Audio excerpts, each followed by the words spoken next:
What is going on, guys? Welcome to your, let's see what number it is. Sixth, I believe. I forget this.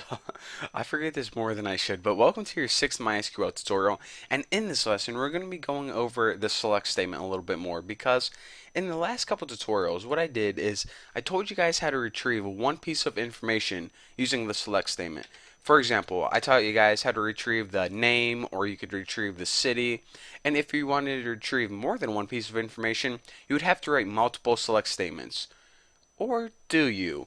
Well, let me go ahead and show you guys this first. You can retrieve more than one column in the same select statement. For example, let's say you wanted to retrieve name and zip code from customers. Well, you go ahead and write name, and then go ahead and write a comma, and then write the additional piece of information you want to retrieve. So as you can see, using just one select statement, it's easier than using, two or three. Just separate the columns you want to retrieve with a comma. Now, let me go ahead and type this thing, explain something.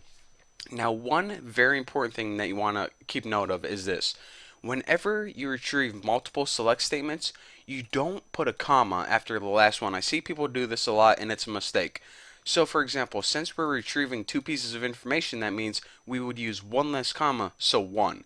If we retrieved all of these, what are those, six columns, then that means we would use five commas. So that's the rule. One less comma than columns. Remember that. Never put a comma over the last one. So let me go ahead and copy this first and hit go and check it out. It now retrieves both name and zip in the exact same select statement. We don't need multiple select statements. So that would save you having to type a whole bunch of select statements. However, let's go ahead and take a look at this customers table again. Let's say that, okay, our boss wants us to retrieve all of the information in this table. So we say, okay, boss, let me go ahead and write you a script that can do that. ID, we would write something like this. Select ID, comma name, comma address, comma city. Take a break here, go eat some lunch, comma state, comma zip. That can take a whole lot of time, and whenever we type more than one columns, then the chance that we're going to make an error greatly increases. So let me show you guys a little trick. Instead of writing every single column, whenever you need to retrieve all of the data, you can just go ahead and write this little asterisk. Now, this is formally called the wildcard like symbol or whatever. So I call it the asterisk or the all statement. It's that little key above the 8 on your keyboard. But if you're in school and you're taking a test, make sure to call it the wildcard statement. So basically what this means is whenever you need to retrieve all of the columns, you can just go ahead and write this little asterisk, and it just is like a shortcut. So now let me go ahead and hit go and check it out.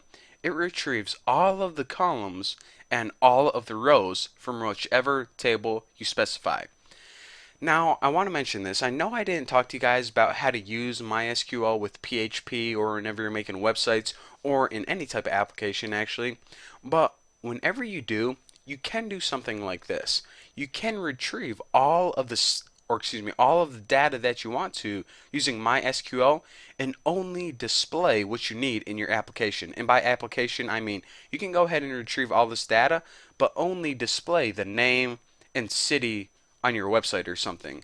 So a lot of people just use this statement all the time. Select all from customers, and then they worry about what information they want to show the user later on. But I want to say this. Don't do that, please. That is a big mistake that beginners do. Only use what is absolutely necessary, because if you do this, whenever you select all of the information and you don't even use some of the information, then it's going to slow down your query or the execution of this MySQL script.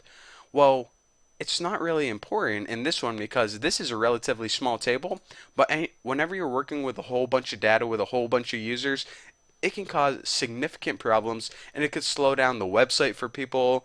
It could run into, you can have something called MySQL slow queries, and then whoever your host is, for example, HostGator would start limiting my bandwidth.